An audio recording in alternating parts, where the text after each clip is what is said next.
তাহলে ঈদের দিন একটু বক্স বাজাবেন, খুব জোরে জোরে গান বাজাবেন, ছেলে ফেলেকে বলবেন যে বক্স নিয়ে এসে যেন চিৎকার চেঁচামেচি করে গান বাজায়। খুশি, 1 লক্ষ টাকা দিয়ে কুরবানি দিয়েছেন, একটা খুশি না? জিলহজ মাসের 9 দিন রোজা রেখেছেন, খুশি না? এটা একটা শেষ দশকে ইবাদত করেছেন, এটা একটা খুশি না?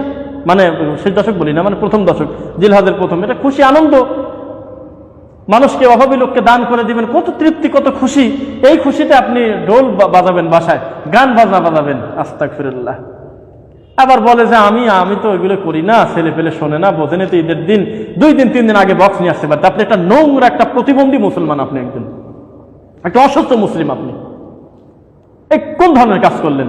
একটা হারাম জিনিস থেকে ফিরানোর জন্যই তো মুহাম্মদ সাল্লাল্লাহু আলাইহি ওয়াসাল্লাম হালাল পন্থায় পৃথিবীতে দিলেন হলো খুশির জন্য সবচেয়ে বড় 2টি দিন, সেটা হলো ঈদুল আযহা, ঈদুল ফিতর। এই 2টি দিন আল্লাহকে শুকরিয়া আদায় করবে মানুষ। ঈদের সালাতে গিয়ে সালাতের মতো বিশেষ একটা দৃশ্য, দোয়া, কত সুন্দর পরিবেশ সেখানে উপস্থিত থাকবে, হবে। কুরবানির মাংস নিজে খাবে, অপরকে খাওয়াবে, কত সুন্দর জিনিস। কুলু ওয়াশরাবু কুলু ওয়াতুইমুল বাইসাল ফাকির কোন ইয়াওয়াল মু'তার, নিজে খাবে, অপরকে দিবে, অভাব যে চায় তাকে দিবে, যে চায় না তাকেও দিবে। কত সুন্দরভাবে আপনি আজকের এই দিনটাকে সাজায় রাখবেন আল্লাহ এবং তার রাসূল সাল্লাল্লাহু আলাইহি ওয়াসাল্লামের বিধান দিয়ে।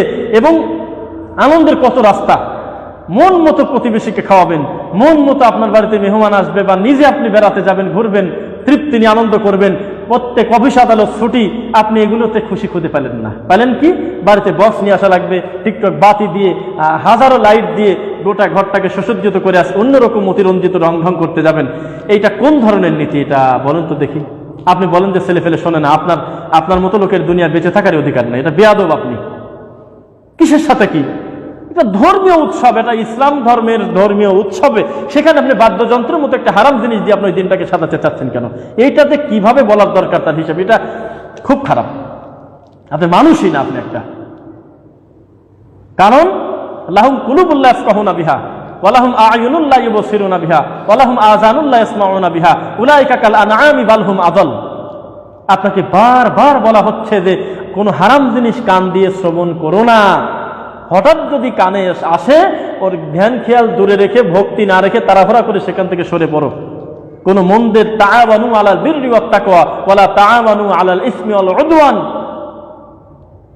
এত কথা বলার পরেও সৎ কাজে আদেশ, অসৎ কাজে নিজে, তা'মুরুনা বিল মারুফ ওয়া তানহাউনা আনিল মুনকার, এত কথা জানা বোঝার পরেও আপনার বাড়িতে গান বাজে। আপনি কোন লজ্জায় বেহায়ার মতো বলেন ছেলে পেলে আনছে, আমি তো আনি নাই। আপনি একটা মানুষই না, এই কথা আমরা বলতে পারি। আপনি পশু, বালহুম আদল, বরং আল্লাহ বলতেছে তার চাইতেও নিকৃষ্ট। আমার কি করার আছে বলেন তো দেখি? আল্লাহ বলতেছে তুমি পশু না, তুমি পশুর চাইতেও খারাপ তোমার বাড়িতে বক্স বাজবে। কারণ একটা হারাম জিনিস আপনি আজকে ঈদের একটা দিন আপনি বাজাচ্ছেন। আস্তাগফিরুল্লাহ, কত বড় লজ্জার কথা। ওই পথ দিয়ে কত ভালো মানুষ হেঁটে যাচ্ছে, কত আলেম ওলামা যাচ্ছে, কত সলাচিলু ভালো মানুষ যাচ্ছে, হয়তো বলতে পারতেছেন, আপনি বলবেন না আমার টাকা দিয়ে আমি বক্স বাজাই, তোমার কি যে রং ঢঙের একটা কথা, শয়তানি তো আপনার রেডি। তা এটা কত খারাপ কাজ করলেন। ঈদের দিনের মতো একটি বরকত দিন, একটি আল্লাহর দয়ার দিন, এরকম একটি বিশেষ খুশির দিনে আপনি বাদ্যযন্ত্র দিয়ে বাড়িটাকে সাজায় রাখছেন। আপনাকে আমি বলি, আপনার ওই বাড়িতে মেয়ে আনুক, ছেলে আনুক, নাতি আনুক, যেই আনুক এই বক্স, এই বাজাক যাই করুক, আপনি নিশ্চিত থাকেন আপনার সাথে নোংরা লোক এই মাটির উপরেই নেই। একটা হারাম জিনিস আপনি স্পষ্ট জানার পরেও সেটাকে কোনো ভুরুক্ষেপ না করে সেটাকে সাপোর্ট করতেছেন। এই হিসেবে আপনি নিশ্চিত থাকেন আপনি উলাইকা কাল আনআমি বাল হুম আযাল, চতুষ্পদ 4 পাওয়া জন্তুর চাইতেও আপনি নিকৃষ্ট। সুতরাং এখনই সময় আছে, যেহেতু সময় আছে, আমি বারবার বলি, এই কথা নরম হয় না, এই কথা নরম হয় না, শক্ত করেই বলতেছি। খবরদার, এই ধরনের শয়তানি ইরাদা যদি ইচ্ছা ভিতরে থাকে, লাথি দিয়ে এই ঝামেলাকে দূর করবেন তাড়াতাড়ি। ওই ছেলে আপনার আহালি না, ওই নাতে আপনার আহালি না, যে সরাসরি একটা হারাম কাজ আপনাকে জবরদস্তি করে আপনার ঘরে ঢোকাবে, অথচ আপনি এখনো জীবিত আছেন। এখনই সতর্ক হন। আল্লাহ আমাদের সঠিক বুঝ দান